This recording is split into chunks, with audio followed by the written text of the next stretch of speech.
है राजस्थान की 4 राज्यसभा सीटों के लिए आज मतदान हुआ। परिणामों में जो तस्वीर साफ हुई है, 3 सीट पर कांग्रेस का कब्जा यहां पर रहा है। 1 सीट भाजपा के खाते में गई है। कांग्रेस के रणदीप सिंह सुरजेवाला, मुकुल वासनिक और प्रमोद तिवारी जीतने में कामयाब हो गए हैं। भाजपा के घनश्याम तिवारी को जीत हासिल हुई है। निर्दलीय मैदान में उतरे सुभाष चंद्रा को हार का सामना करना पड़ा। किस किस को कितने वोट मिले वो भी आपको बता दें। रणदीप सिंह सुरजेवाला को 43 वोट, 42 वोट मुकुल वासनिक को, 41 वोट प्रमोद तिवारी को मिले हैं। घनश्याम तिवारी को 43 वोट मिले हैं, जबकि सुभाष चंद्रा को 30 वोट हासिल हुए हैं। जो चुनावी नतीजों के क्या कुछ मायने हैं, इस पर बातचीत करने के लिए जयपुर से हमारे वरिष्ठ सहयोगी राहुल सिंह फोनलाइन पर जुड़े हैं। राहुल, नतीजे सामने हैं। जिस तरह से अपेक्षा की जा रही थी, 8 से 10 दिन तक का जो घमासान था, एक दूसरे पर आरोप प्रत्यारोप थे, क्या जादूगर का जादू चल गया है?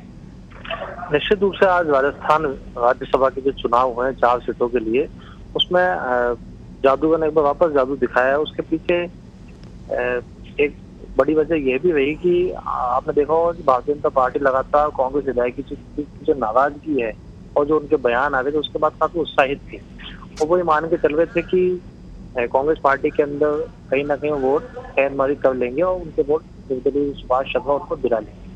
लेकिन हुआ बिल्कुल उल्टा। कांग्रेस पार्टी के जो वोट थे उसमें भारतीय जनता पार्टी शायद नहीं मार सकती।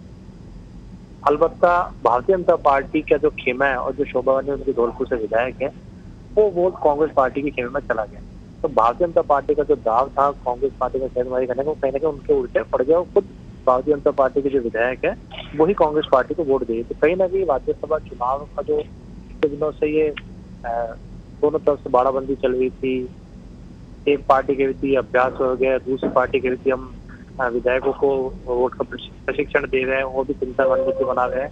लेकिन इस तरह का माहौल राजस्थान के अंदर बना हुआ था, जिस तरह से बाड़ाबंदी की जा रही थी, उसके बाद जोड़ तोड़ का खेल भी चल रहा था।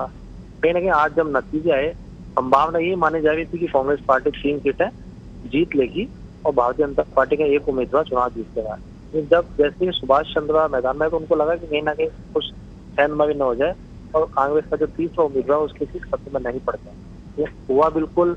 जो नेताओं कांग्रेस पार्टी को उम्मीद थी, उनके 3 उम्मीदवार चुनाव जीत गए और भारतीय जनता पार्टी के एक उम्मीदवार घनश्याम तिवारी और इलेक्शन में विजयी थे। जी, तो नतीजों का विश्लेषण करें राहुल, तो इन नतीजों को किस तरह से आप देखते हैं? क्या इसके मायने आपको नजर आते हैं कांग्रेस के लिए, भाजपा के लिए, मुख्यमंत्री अशोक गहलोत के लिए, भाजपा के प्रदेशाध्यक्ष सतीश पूनिया के लिए, किस तरह से देखते हैं? देखिए, सबसे पहले यदि कांग्रेस पार्टी की बात की जाए तो 3 चुनाव के अंदर मुख्यमंत्री अशोक गहलोत की प्रतिष्ठा पूरी तरह से दांव पर लगी थी, क्योंकि जिस तरह से भारतीय जनता पार्टी ने एक निर्दलीय उम्मीदवार खड़ा किया था, कहीं ना कहीं वोटों में हैंडमारी का खतरा बना हुआ था और प्रमोद तिवारी जो उम्मीदवार थे, उनको लगा था कि कहीं ना कहीं उनकी सीट खतरे में न पड़ जाए।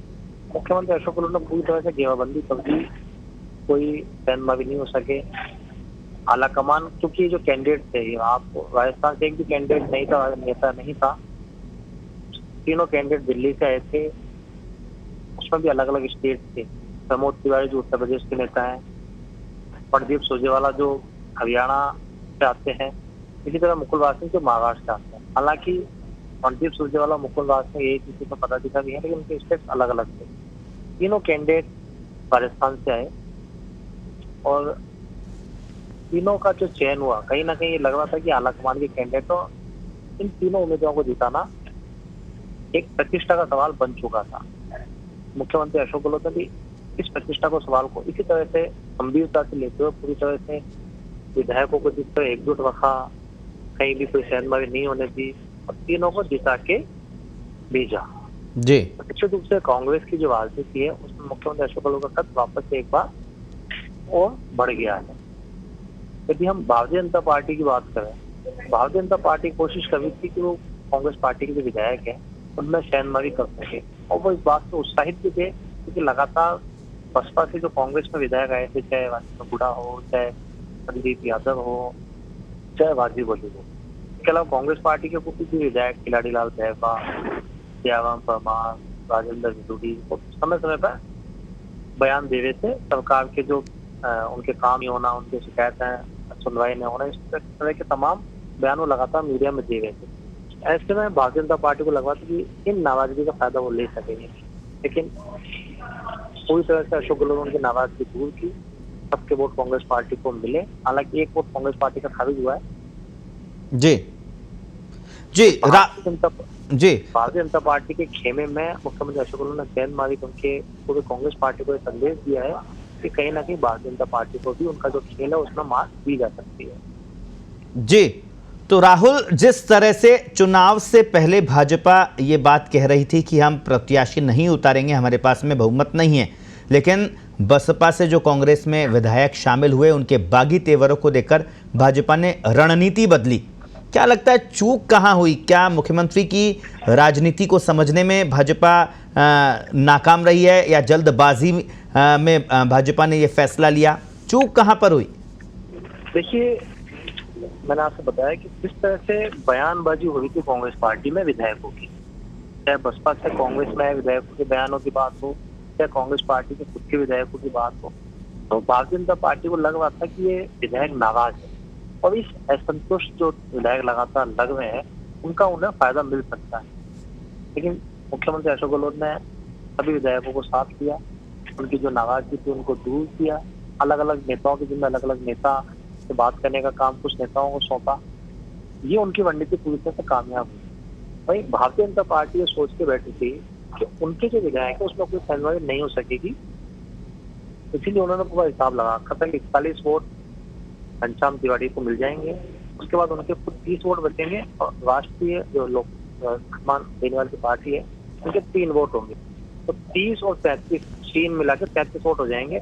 ऐसे में यदि दूसरी सीट जीतने के लिए 8 वोटों की जरूरत पड़ेगी, 8 वोट उनको कहीं ना कहीं निर्दलीयों से या कांग्रेस पार्टी के जो नाराज विधायक उनसे मिल जाएंगे।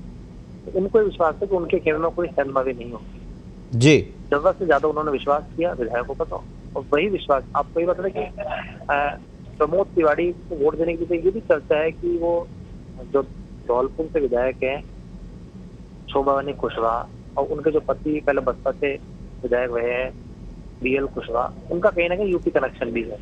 तो इस जोड़ से इस कनेक्शन को भी जोड़ के देखा है कि यूपी कनेक्शन है, यही कहीं ना कहीं प्रमोद तिवारी के काम तो नहीं आया, और इसी वजह से शोभावानी कुशवाहा ने प्रमोद तिवारी को अपना वोट दिया। जी राहुल, नतीजों के बाद में शोभारानी कुशवाहा को भाजपा ने निलंबित किया है। पहली बार नहीं है जब क्रॉस वोटिंग हुई है और पार्टी से विधायक को निलंबित कर दिया गया है, लेकिन पहले जो विधायक निलंबित हुए हैं वो वापस पार्टी में हैं और अच्छे पदों पर हैं। क्या शोभारानी कुशवाहा के राजनीतिक करियर पर इसका कितना असर आप देखते हैं? देखिए, शोभावानी कुशवाहा दूसरी बार विधायक बनी थी, पहली बार उपचुनाव जीती, उसके बाद दोबारा उन्होंने विधायक विधानसभा निर्वाचित हुई विधानसभा के लिए। और जहाँ तक सदन की बात है या हाउस के बाहर की बात है, उनकी एक्टिविटी कम नजर आती है, क्योंकि आगामी चुनाव 2023 में पहले उनके पति जो है बसपा से चुनाव लड़ चुके, तो कहीं ना उनके मन में ये हो सकता है कि वो भारतीय जनता पार्टी उनका टिकट काट दे या किसी और कैंडिडेट को टिकट दे दे, या वो खुद उनका किसी दूसरी पार्टी में चुनाव लड़ने का मन हो सकता है। ये कई सवाल राजनीतिक क्षेत्रों में घूम रहे हैं। आज तो उनको नोटिस जारी किया गया है, निलंबित किया गया है, उनसे जवाब मांगा गया है कि वो क्या जवाब देते हैं, किस कारणों से उन्होंने वोट दिया। यदि उन्होंने अपना मन बना लिया है कि वो बीजेपी छोड़ेंगी या उनको निष्कासित किया जाएगा, तो कोई जवाब आएगा नहीं।